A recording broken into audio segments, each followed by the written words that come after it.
Welcome once again to Rosed, the Allsvenskan in English. We've had a hard time keeping up, a bit like the Örebro defence, with everything that's happening in the Allsvenskan recently. On Monday night we were at the Tele2 Arena to see Djurgården take on AIK.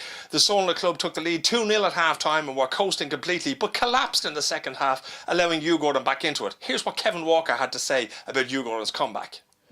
Kevin Walker, from 2-0 down to 2-2, but do you feel you might have actually won that game? I think we did maybe, but you know we should have won it. We had a one in the post. They had one disallowed in the first half, but I think if the referee wouldn't have blown, we would have maybe been able to deal with that as well. But you know, it's great to see the lads and the fighting spirit that we have. You know, it's a second half to be proud of, I think, and you know we're pressing forward to stay in the race. And I mean, look at us now. We're 7 matches now unbeaten, and we're looking really good, I think, and we've got brilliant players who do the goods for us, and you know, really happy to be here. What was the difference there in the second half? The first half was very poor, as we said. The second half was a whole lot better. What changes did you make there at halftime?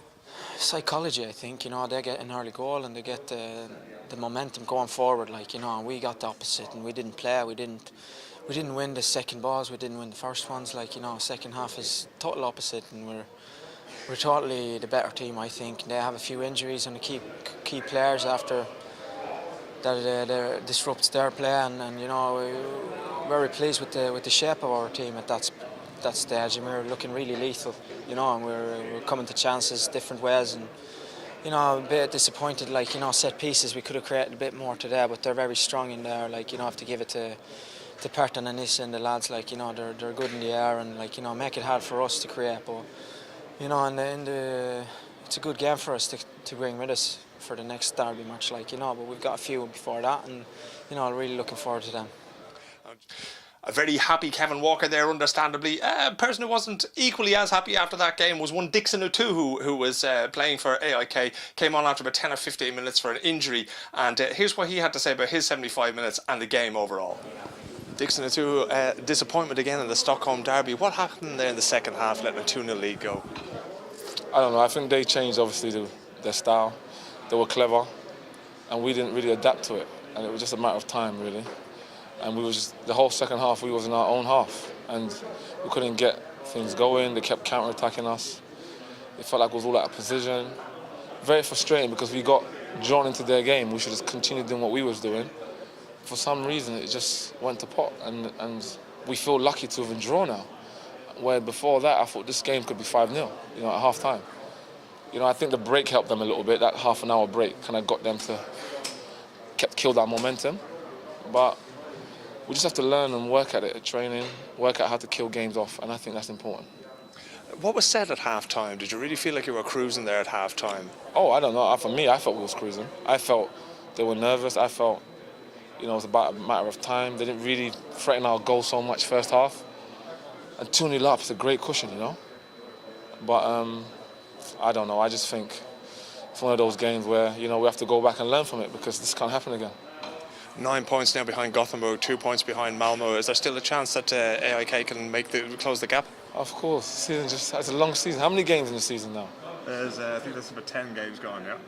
Come on, we're not even halfway yet, and we've still got these teams at home. You know, we could, you know, and the good thing about it, we haven't hit form yet. When we do hit form, you know, when you're winning here and there, just about hanging in there, that's the points that's important, because when you hit form and everything's going good, all the players are playing well, then you can catch up. You know, it's still early. So you'd be happy to do that after the summer rather than before? Yeah, of course. How you finish, not how you start. Remember that. A disappointed Dickson Etuhu there after the Stockholm derby. Poor old Dickson coming back from injury, struggling with his fitness at the moment. Still an awful lot of football on that guy, but he's not really getting out the most of it at the moment.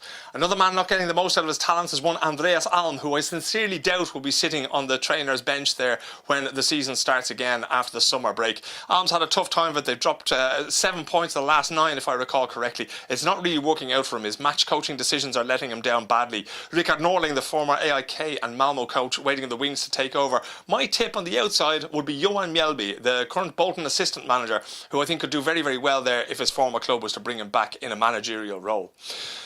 Coming up in the next round of games, we have AIK against Helsingborg. Helsingborg coming up from Skåne to be guests here at the Friends Arena. It will be interesting to talk to Henrik Larsson, see how his team are getting on at the moment.